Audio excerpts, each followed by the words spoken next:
Ça va?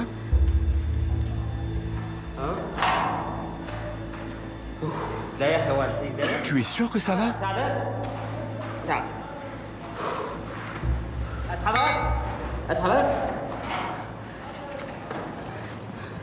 Allez, viens, on sort d'ici.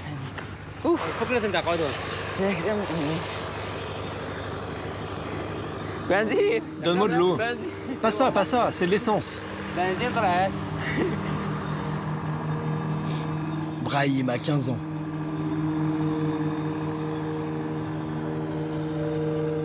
Dans ce décor d'apocalypse, presque hors du temps, vivent des centaines d'autres enfants, réfugiés, oubliés.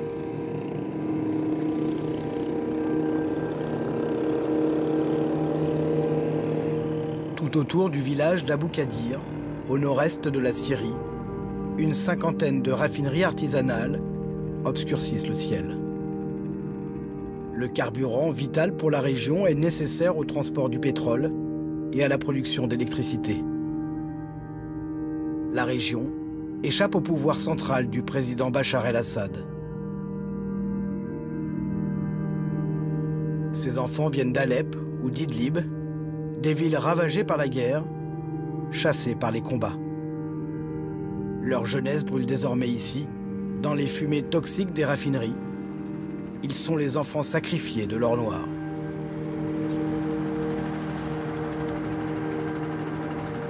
Brahim vit dans cette baraque de fortune à quelques mètres de la raffinerie, avec sa mère et ses 8 frères et sœurs. Son père est parti à Raqqa pour tenter de sauver ses yeux. Il est presque devenu aveugle, à force de souder toute la journée. J'ai toujours travaillé avec mon père, mais il a fini par tomber malade à cause de la raffinerie. J'ai donc dû prendre sa place.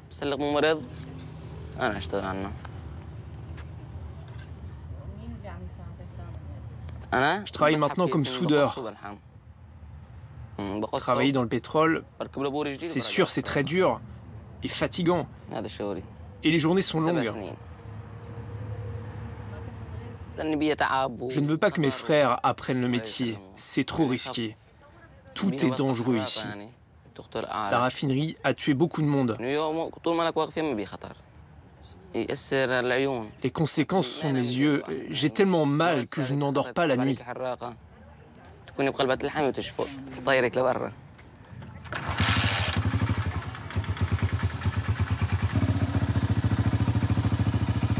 Deux de ses frères travaillent eux aussi à la raffinerie.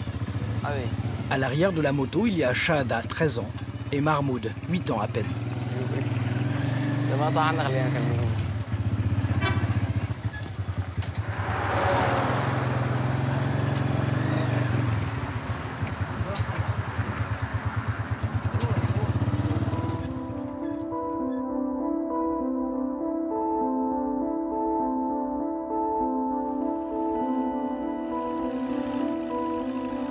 Ahmad conduit le Caterpillar de la raffinerie.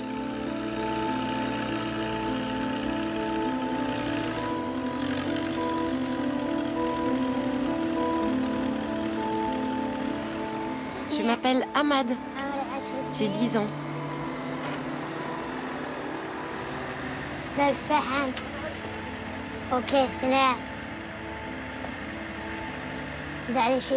Mon travail, c'est de conduire la pelleteuse et de dégager des déchets.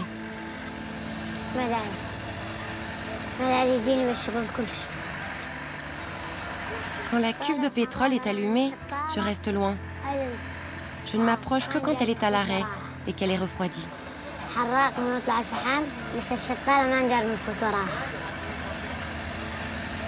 Parce que c'est le moment où il y a le moins de risques que la cuve explose.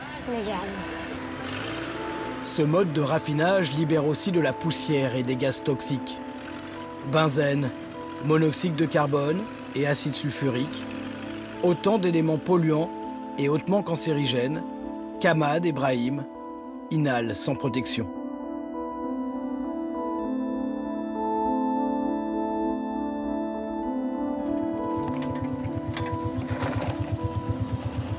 Moi, ce que je fais, c'est découper les tuyaux et les réparer. Les tuyaux pour le pétrole. Je suis obligé, je n'ai pas le choix. Je travaille depuis que j'ai 7 ans.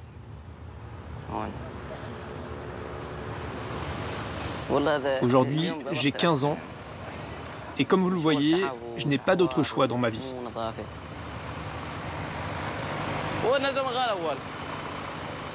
Ce travail de soudeur rapporte à Brahim l'équivalent de 25 € par mois.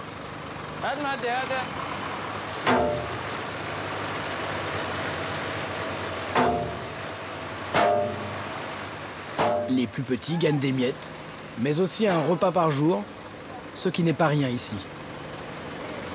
Brahim et les autres enfants travaillent toute la journée, 10 heures par jour, 7 jours sur 7.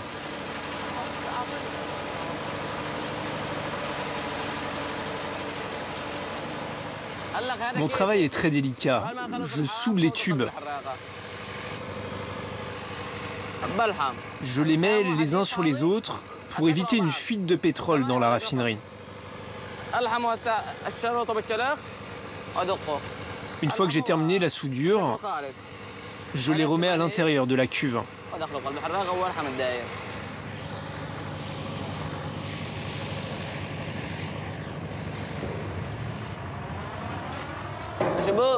Ça va là-dedans? Vous vous en sortez?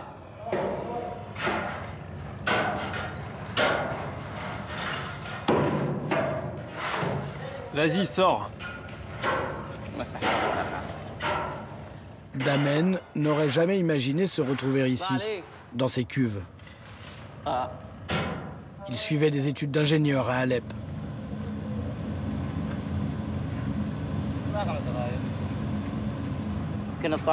J'étais étudiant, mais il a fallu que je quitte l'école à cause de la crise. J'ai dû bosser pour vivre. C'est un travail qui est très pénible et fatigant. Il fait très chaud. C'est dur, mais on est obligé. Ce travail me prend 2 à 3 heures par jour en restant dans la cuve, 3 fois par semaine. On fait ça à 2 et je gagne pas beaucoup, à peine 5 € chaque fois.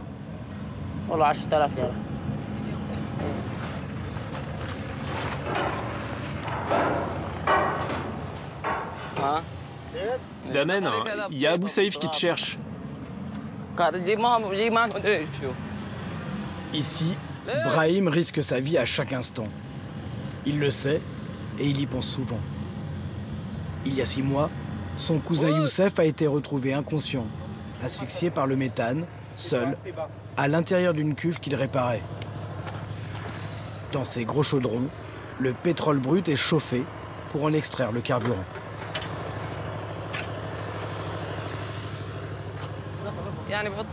Cette raffinerie traite 42 tonnes de pétrole en 24 heures. Tous les jours, on travaille comme ça. On nettoie les déchets, on répare les tuyaux et on recommence l'opération. On produit de l'essence, du gasoil, du mazout. Tu vois, cette machine, c'est une véritable bombe. Il y a souvent des accidents et ça tue beaucoup de monde. Regarde, lui, là, il a perdu ses doigts. Moi, j'étais en train de travailler dessus. D'un seul coup, le feu a jailli et ça m'a cramé les 2 mains. J'ai été opéré à plusieurs reprises. Je suis même allé jusqu'à Damas pour me faire soigner. Grâce au ciel, je suis en vie.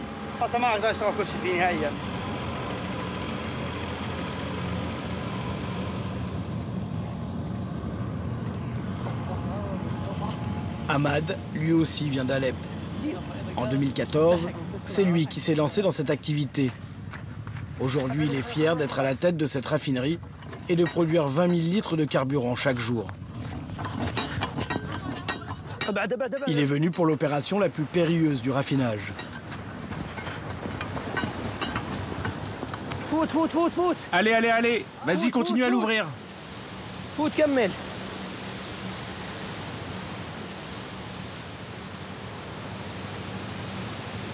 Le moment où il faut vidanger la cuve, enflammer les produits résiduels et tentait de contrôler l'éruption de cet étrange volcan.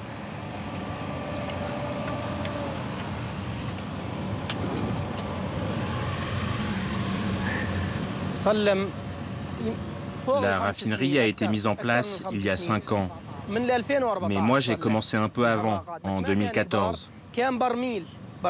Au départ, c'était plus artisanal et plus petit. Après, c'est devenu plus industriel et un peu moins risqué. Regardez la raffinerie. Elle est toute petite.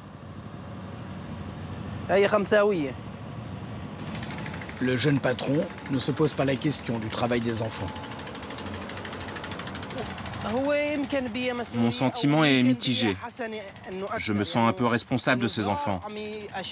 Je pense que je fais quelque chose de bien. Je les fais travailler, je les protège, afin qu'ils puissent aider leur famille. Dans toute la région, il n'y a que la raffinerie comme boulot. Ils n'ont pas d'autre solution pour s'en sortir. Ahmad travaille sous le contrôle du PYD, le parti kurde syrien au pouvoir dans la région, qui collecte et distribue le carburant produit ici. Mais la raffinerie alimente aussi un petit trafic parallèle. Le plus discrètement possible, ces hommes viennent remplir des jerrycans de cette essence détournée. Le carburant sera ensuite revendu sur le bord des routes. On vient ici 2 à 3 fois par mois et on remplit nos bidons.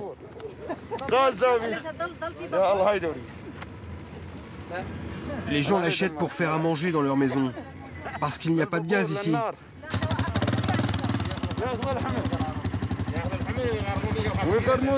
Allez, c'est bon, j'ai tout ce qu'il faut. J'y vais.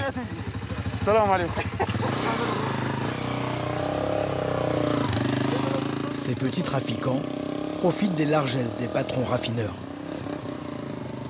Comme eux, Brahim bénéficie aussi de ce trafic d'essence.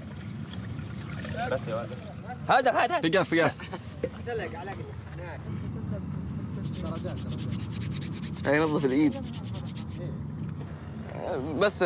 Pour savoir si c'est de la bonne qualité, tu la mets sur tes mains, comme si tu voulais les nettoyer.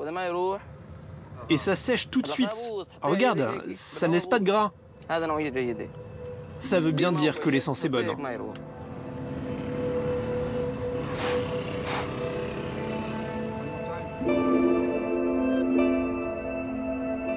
Comment cette situation a-t-elle pu voir le jour?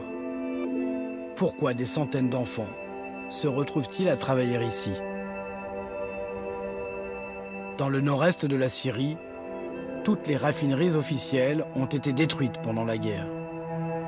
Les pipelines qui reliaient l'est à l'ouest du pays ont été coupés. La plupart des centrales électriques ne fonctionnent plus sur ce territoire de 15 000 km². Depuis 2015, la lutte contre l'État islamique a attiré dans la région une forte présence étrangère. Contre une protection militaire, les Kurdes des forces démocratiques syriennes ont négocié avec les Américains des contrats. L'objectif, s'assurer l'exploitation de la majorité des ressources pétrolières syriennes. L'armée américaine assure aussi la protection des convois et des champs pétrolifères.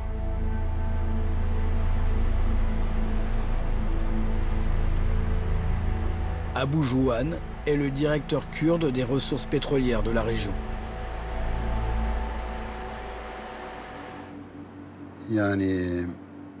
Nous avons un contrat avec les Américains. Ils portent sur l'extraction du pétrole, son exportation et le raffinage. Les Américains nous ont promis une raffinerie officielle, d'occasion, qui doit arriver par le Kurdistan d'Irak. Mais on l'attend encore.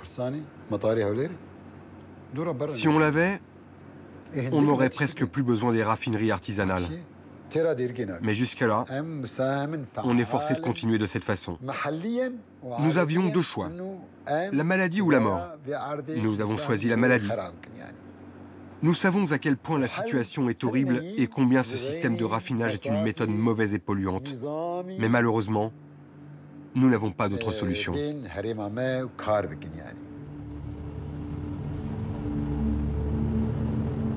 Je sais que les normes internationales sont loin d'être respectées dans ces raffineries, que presque aucune des règles de sécurité n'est appliquée.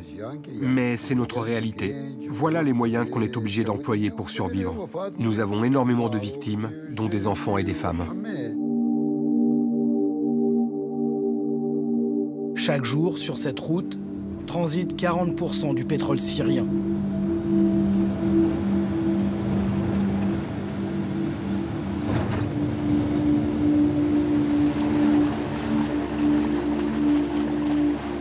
L'eau, extraite et séparée du pétrole, provoque ici un drame écologique de grande ampleur.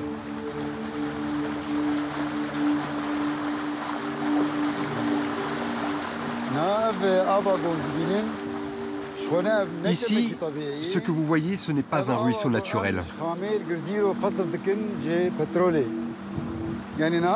Ce sont les rejets de l'extraction du pétrole. Là où nous nous trouvons, nous sommes déjà contaminés. La terre est polluée. Le bétail vient s'y abreuver. Cette eau, elle se déverse sur 80 km en traversant les champs et les villages, en tuant la nature, les animaux et les hommes.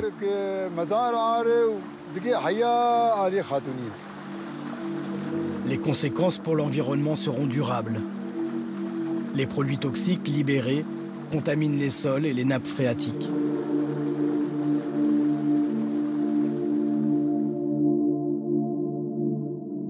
L'activité de raffinage a empoisonné cette région jusqu'au bétail.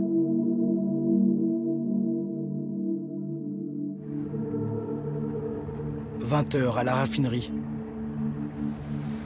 Brahim termine sa journée de travail, les yeux brûlés par la soudure et les fumées.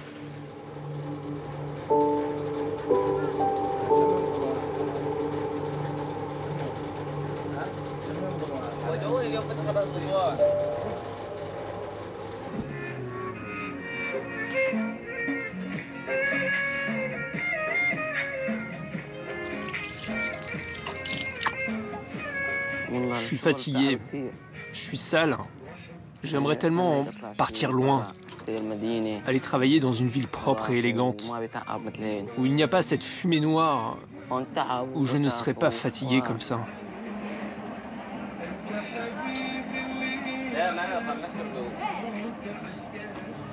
Ce n'est pas le visage d'un jeune homme, j'ai la peau d'un vieillard. J'ai la peau d'un vieillard.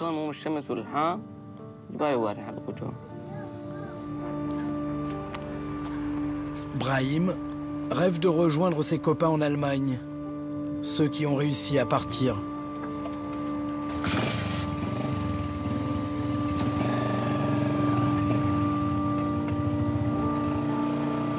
Il voudrait faire des études, découvrir l'Europe, vivre sa jeunesse, très loin de ces terres brûlées.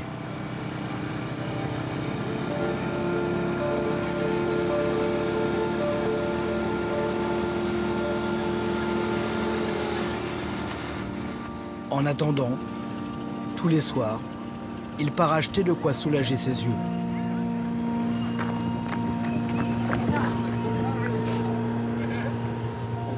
Je voudrais un flacon d'Atra.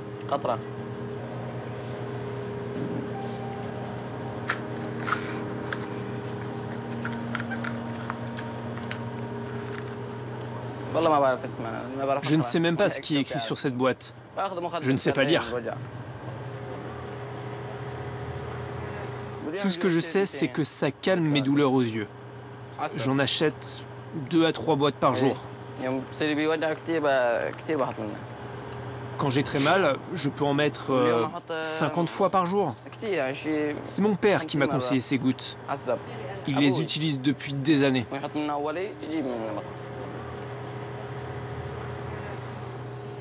Des gouttes qui l'apaisent, mais qui l'empoisonnent aussi.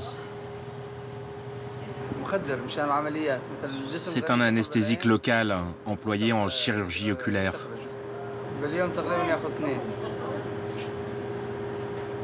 C'est très puissant et utilisé pour les opérations normalement.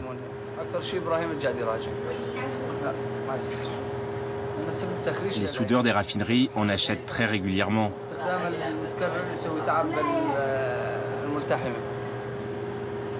Son utilisation quotidienne rend la cornée opaque et détruit le cristallin. Ils ne sont pas censés l'utiliser, mais dans le contexte, ils le font quand même.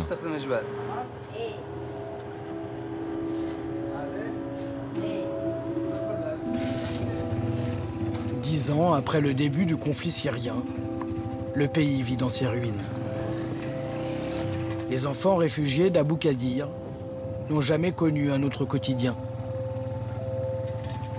Pour échapper à ce destin, Brahim et les autres enfants de la raffinerie n'auront comme choix qu'un nouvel exil. Je suis fatigué par ce travail depuis la première année. Ça fait 7 ans. Et les années se ressemblent. Même si je ne veux plus aller travailler à la raffinerie artisanale, j'y retourne quand même. J'ai pas le choix.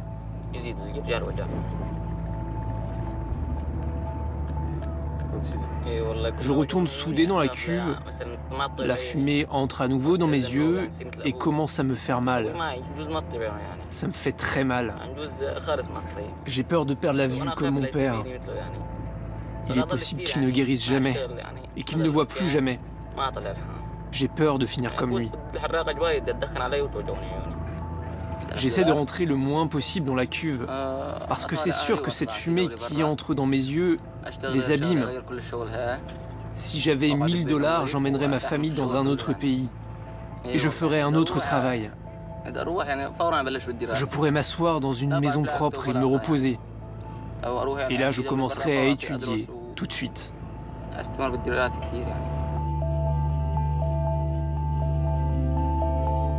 Au mois d'août, Brahim a été arrêté alors qu'il tentait de rejoindre l'Europe. Son projet avorté, il est retourné travailler à la raffinerie avec ses frères.